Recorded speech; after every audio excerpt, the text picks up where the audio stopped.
story. Yeah. That is a super, super crazy story. I'm glad you're with us. I'm glad you pulled out of that okay. So let's just shoot from the hip and kind of talk to whoever's listening. Let's say a person is struggling with alcohol, they're struggling with whether they should join Alcoholics Anonymous or should they do they need rehab? Do they even have a problem? Like just kind of just talk to somebody who's coming to you and it's apparent that they've got a drinking problem. What would you suggest to them in no particular order? Um, First off, an alcoholic to me is someone who is dependent on alcohol, obviously. If you find yourself at rock bottom, everybody's rock bottom is different. You don't have to lose the house, the dog, the car, the wife. Mm. Everybody's rock bottom is different. Mine was almost death. It took me that far to hit my bottom. But if you find yourself, you know, shaken, withdrawing, Mm. definitely find your way to a rehab clinic because you're going to have to be detoxed. It's dangerous. Um, I would definitely recommend rehab. And even if you don't have insurance, I'm pretty sure every single state has rehab clinics that if you go through their process, they can get you in on a state grant, whatever area you're in. I know here in Tennessee, there's Chattanooga's got CADIS. They've got the Joe Johnson Center, um, Joe Johnson Crisis Center. I can't remember what street it's on. Um, but if you go there, like they don't want you to come in while you're drunk or drinking because they want to see if you're in withdrawal state.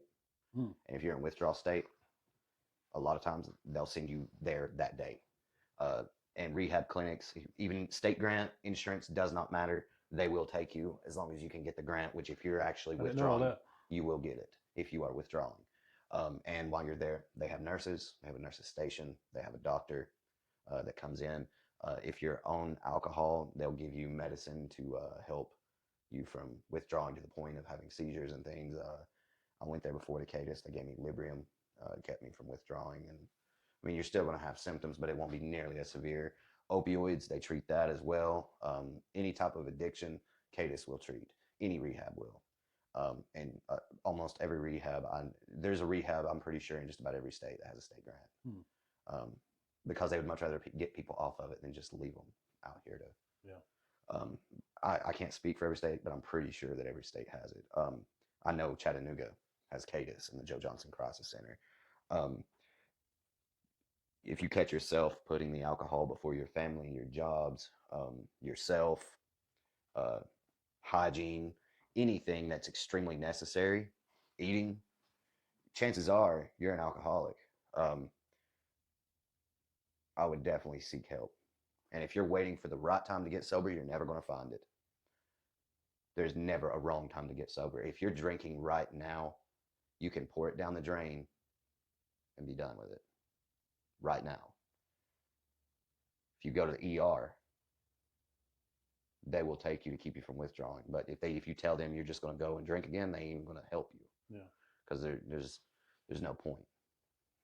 I think who I really worry about is the what are they called? Like the social drinkers. I'm really worried about them most because I don't know. I've just noticed on Facebook how you know how you notice things, but you just keep scrolling anyway. Mm-hmm. But you notice there's a whole lot of parents out there that are medicating, taking care of their kids while drinking. Mm. They post about it. Help. Mommy's got to have wine. Help me get through this day. It's Tequila Tuesday. Mm. Can't wait for the weekend. And there are people drinking and using drugs while taking care of their kids because it's that stressful to them. And I think that is, and it's socially acceptable. Yeah. Like people they'll like on that, they'll laugh on that. And I think that's a super dangerous place for those parents and those children. And they're good people. We're not talking about the ones that abuse kids. I'm talking about the people that work at a bank or a law office or their assistant managers places. But look how okay it is with society to just post about how I got to get drunk to watch my kids or thank God they're out of the house for an hour. It's Tequila Tuesday or Margarita Monday and all that crap. And I think those people are in danger because I don't know what's keeping you from not going 1000% alcoholic. But if you can't let it go for a week and you want to fight me about how you can maintain everything and function, I think you're an alcoholic. if you can't let it go for a week or a month, yeah, I mean, I hope you don't get as bad as some of the stories we've heard, but Well, on the topic of social drinking, what I'd like to say to that is, I used to be a social drinker too, no doubt. I used to be a social drinker yeah, too. I only drank on the weekends, and it was when I was hanging out with everybody. 3 years ago, I almost died from being a raging alcoholic. And it all started with social drinking. Party on yeah, the weekends, not through the week. I had to work. right, Then it came to, it was no longer social drinking, it was just drinking.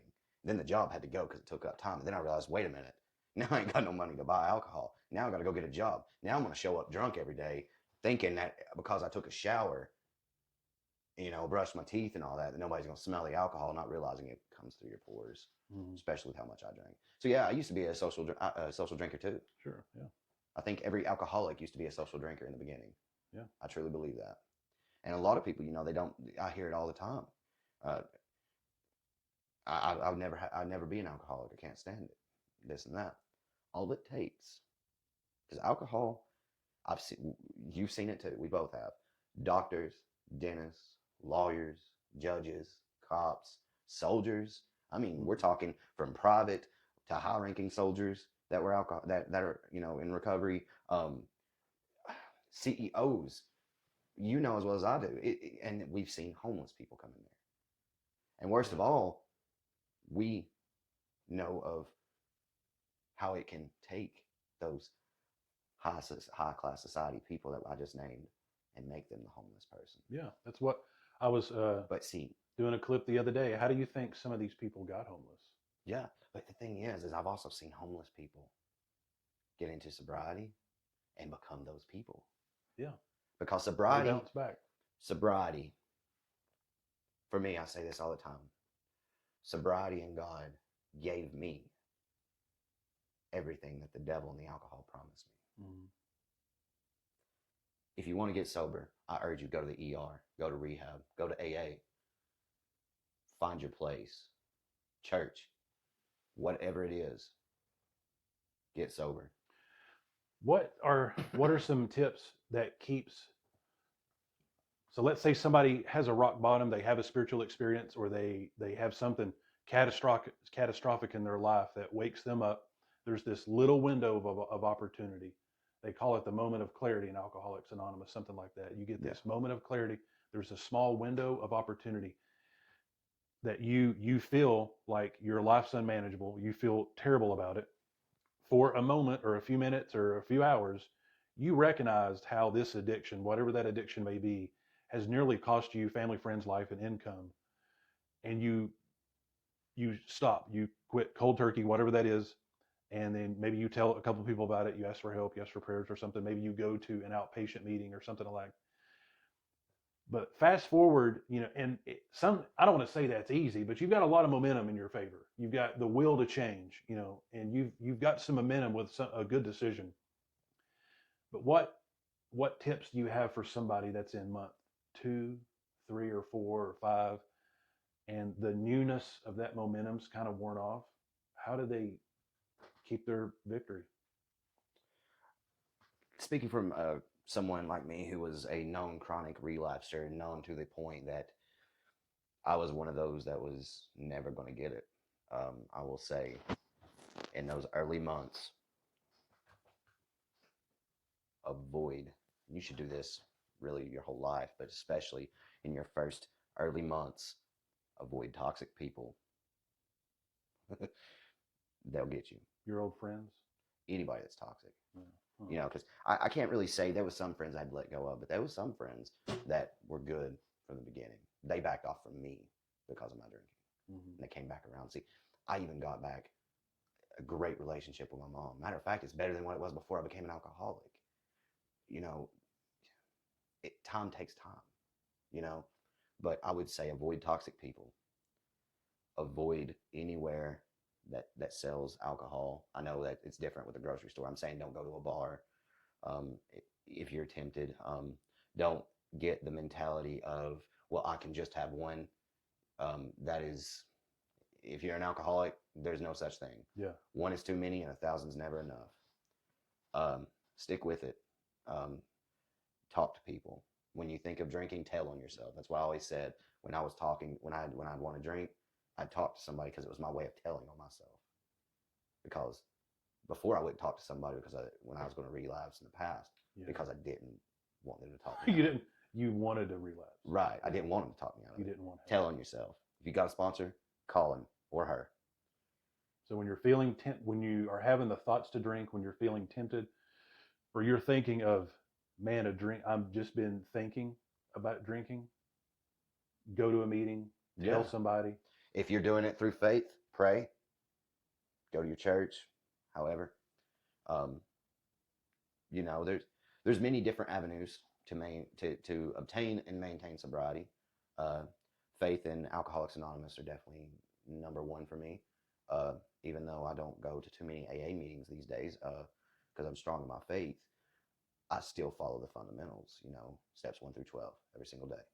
People say it's not possible. Once you get to a point of where I'm at, I practice them in everyday life, because really you can place those 12 steps in your whole day.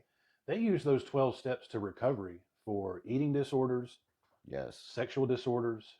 I mean, it really applies. They even use them in Al-Anon, which is for people support. It's a support group for people who are in a relationship or family to an alcoholic. They even use the 12 steps in there.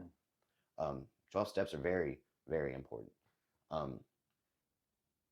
would definitely recommend working on you for a while, worrying about you. It's the only way you're going to keep it. You can't be of any good to anybody else until you're good to yourself. You got to learn how to love yourself.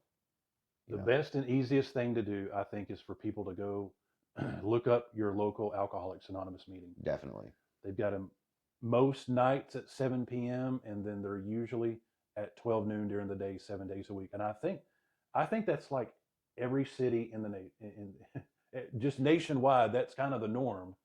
You can be, no matter where you're watching this broadcast, and if you think you've got a drinking problem, just go to a meeting. And Alcoholics Anonymous is actually worldwide. You know, they got them in China.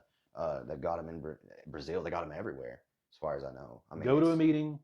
They're not going to ask you for any of your info. You can literally just go sit in the back and just chill and just listen to some of the stories. You can go in as totally as a guest, as an observer.